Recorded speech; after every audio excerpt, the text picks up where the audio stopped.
জমজমের পানি পানের বিশেষ কোনো নিয়ম আছে কিনা?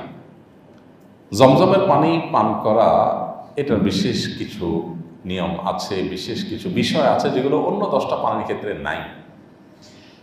কারণ জমজমের পানি অন্য 10টা সাধারণ পানির মতো না।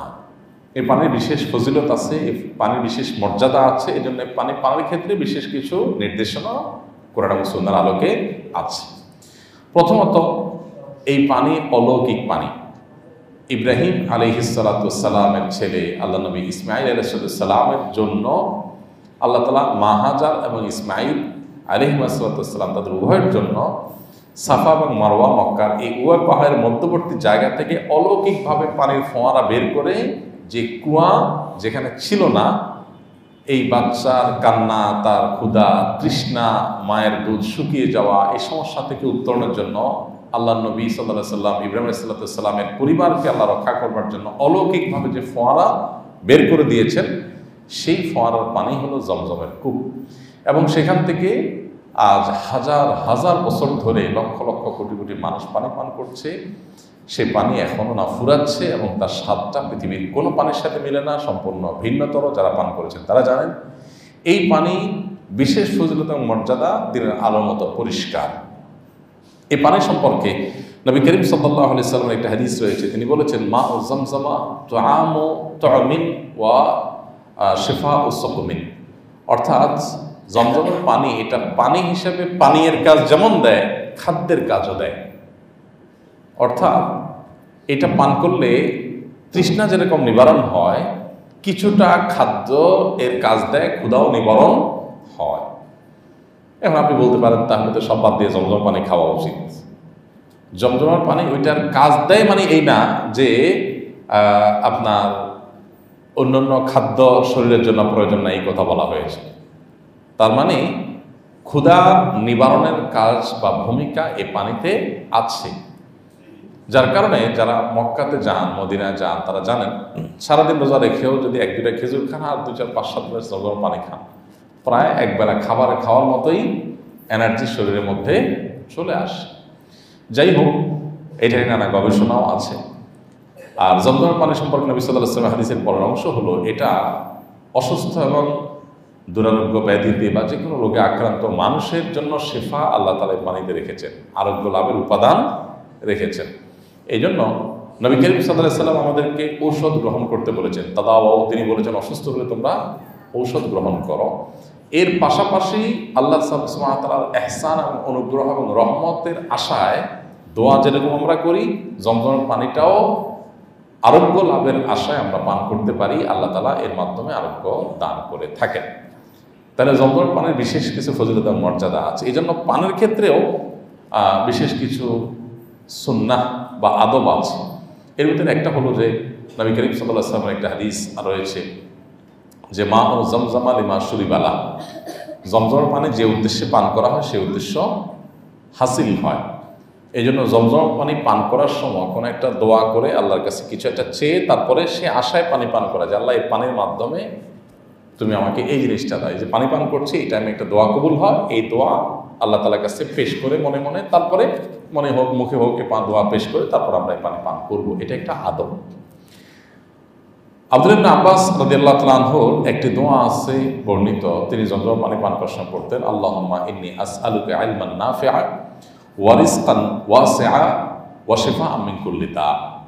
আল্লাহ, তোমার কাছে আমি এই জমজম পানি পান করছি, এর মাধ্যমে উপকারী ইলম চাই, যে জ্ঞান আমাকে উপকার দিবে, আমার কল্যাণ বয়ে আনবে, যে জ্ঞানের আমি আমল করবো, অন্যের উপকার সাধন করতে পারবো, এবং প্রশস্ত রিজিক, যে রিজিকের মধ্যে কোনো সংকীর্ণতা অভাব থাকবে না, সেরকম রিজিক চাই। ওয়াশিফা মিন কুল্লি দা, এবং যত রোগ হতে পারে সকল রোগ থেকে তোমার কাছে আমি আরোগ্য চাই। এই নিয়ত করে, সে আশা করে তারপরে পানি পান করলে এটি সাহাবীর একটি সুন্নতের উপর আমল হবে। তাহলে জমজম পানি পান করা বিশেষ কোনো নেক নিয়ত নিয়ে পান করা যেতে পারে, দুরারোগ্য ব্যাধি থেকে মুক্তি, অন্যান্য কল্যাণ কামনা করে তারপরে পান করা যেতে পারে। এই বিষয়টি জমজমের পানির জন্য স্পেশাল। এটা এই পানির স্পেশালিটি, এই পানিটাতে পান করা যেতে পারে, আমরা করতে পারি। এতে ইনশাআল্লাহ সুন্নাহর উপর আমল হবে। তবে অনেকে মনে করেন জমজমের পানি দাঁড়ায়া পান করতে হয়। দাঁড়ায় পান করতে হয় এমন কোনো কথা নেই। তবে নবী করিম সাল্লাল্লাহু আলাইহি ওয়াসাল্লাম জমজম পানি দাঁড়িয়ে একবার পান করেছেন বলে হাদিস থেকে পাওয়া যায়। আবার অন্য হাদিসে আছে তিনি দাঁড়িয়ে এবং বসে দুই অবস্থাতেই জমজম পানি পান করেছেন। তো দাঁড়িয়ে যে পান করেছেন জমজম পানি, সেটার সম্পর্কে বেশিরভাগ মুহাদ্দিসদের বিশ্লেষণ হলো এটি বিশেষ পরিস্থিতির কারণে প্রয়োজনে তিনি করেছেন, অথবা দাঁড়িয়ে প্রয়োজনে পানি পান করলে সেটা হারাম হবে না এটা বোঝানোর জন্য তিনি করেছেন। কোনো কোনো ক্ষেত্রে নবী সাল্লাল্লাহু আলাইহি ওয়াসাল্লাম এরকম জায়েজ বোঝানোর জন্য কোনো আমল করে থাকেন, এটা সেরকম একটি। কারণ সাধারণ অবস্থাতে দাঁড়িয়ে পানি পান করার পরে নবী সাল্লাল্লাহু আলাইহি ওয়াসাল্লাম খুব কঠোরভাবে নিষেধাজ্ঞা আরোপ করেছেন, দাঁড়িয়ে যেন কেউ পানি পান না করে। এমনকি কেউ যদি কোনো কারণ ছাড়া, যৌক্তিক কারণ ছাড়া, কোনো বাধ্য হওয়া ছাড়া দাঁড়িয়ে পানি পান করে সে যেন বমি করে ফেলে, সে হাদিসও কিন্তু রয়েছে সহিহ মুসলিমে। এই জন্য দাঁড়িয়ে পানি পান করার পরে নবী সাল্লাল্লাহু আলাইহি ওয়াসাল্লাম পরিষ্কার নিষেধাজ্ঞা আছে। পানি পান করতে হবে বসে, আমাদের স্বাস্থ্যের জন্য এটা উপযোগী না। যে কোনো মুহূর্তে একটা দুর্ঘটনা হতে পারে দাঁড়িয়ে পানি পান করলে। বসে শান্তশিষ্টভাবে স্বাভাবিকভাবে পানি পান করার পরে হাদিসে নির্দেশনা রয়েছে। এই জন্য জমজমের ক্ষেত্রে তার ব্যতিক্রম না।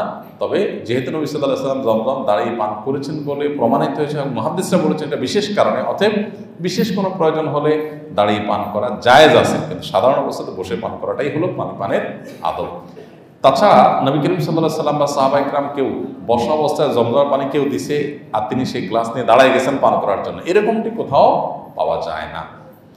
অতএব জমজম পানি পান করার জন্য দাঁড়ায় যেতে হবে, দাঁড়ায় পান করতে হবে, এটা সঠিক কথা না। আমাদের দেশে অনেককে জমজম পানি দিলে তিনি ওই গ্লাস নিয়ে বসা অবস্থায় থাকলে সেখান থেকে দাঁড়ায় যান, দাঁড়ায় গিয়ে পান করেন, তো এটা কোনো প্রয়োজন নেই। হজ ফেরত লোকদের নাকি 40 দিন পর্যন্ত দোয়া কবুল হয়, এই কথাটা কি সঠিক? এই প্রশ্ন উত্তরের আগে আমরা বারবার দিয়েছি। হজ থেকে ফিরে আসলে অনেকে মনে করেন যে হাজি সাহেবদের 40 দিন পর্যন্ত দোয়া কবুল হয়।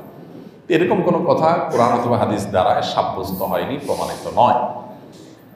তবে এটা ঠিক যে হাজি সাহেবরা হজ করে আসার পর তাদের অভ্যর্থনা জানানো, তাদের সাথে দেখা করতে যাওয়া, তাদের কাছে দোয়া চাওয়া, এগুলো সালাফ এবং পূর্বসূরীদের দ্বারা প্রমাণিত।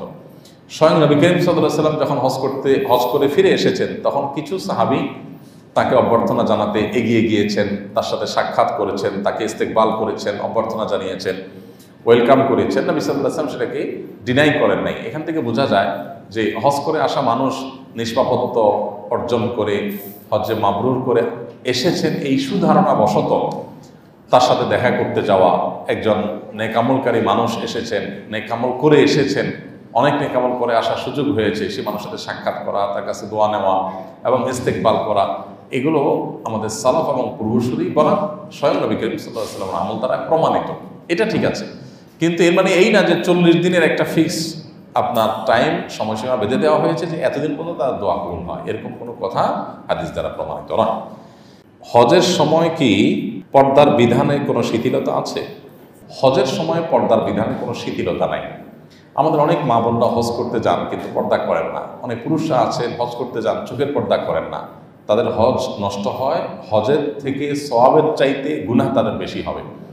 তো এই জন্য মা বোনরা যারা হজ করতে যাবেন তারা আগে ভাগে পর্দা পুশিদা করার প্ল্যান করে যাবেন।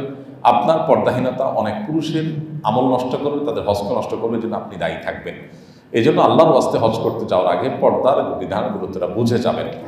আপনি সেখানে গেলে বিভিন্ন দেশে মেয়েদেরকে দেখবেন তারা পর্দা করছে না সঠিকভাবে, এটা দেখে আপনি প্রতারিত হওয়ার কোনো কারণ নেই বা এটা বিভ্রান্তিতে পড়ার কোনো কারণ নেই, কারণ তারা ভুল করছে।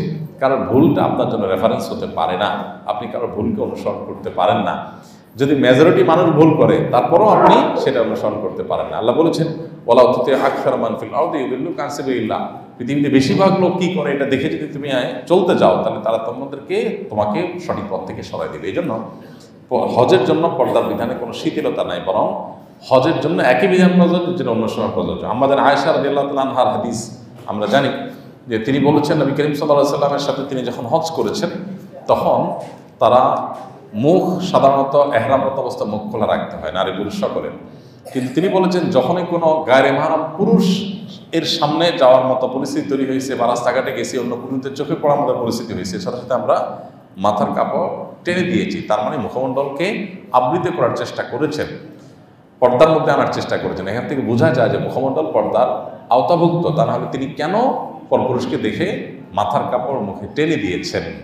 এই জন্য মা বোনদের আজকাল যে লক্ষ লক্ষ মানুষ হজ করে, এখানে রুমের বাইরে যখনই আপনি যাবেন রাস্তাঘাটে বা হজের বিভিন্ন কাজ করতে, তখন অবশ্যই আপনার মুখের যে সৌন্দর্য সেটাকে আপনাকে আবৃত্তি করার চেষ্টা করতে হবে। আস-সুন্নাহ ফাউন্ডেশন, উম্মার স্বার্থে সুন্নাহর সাথে।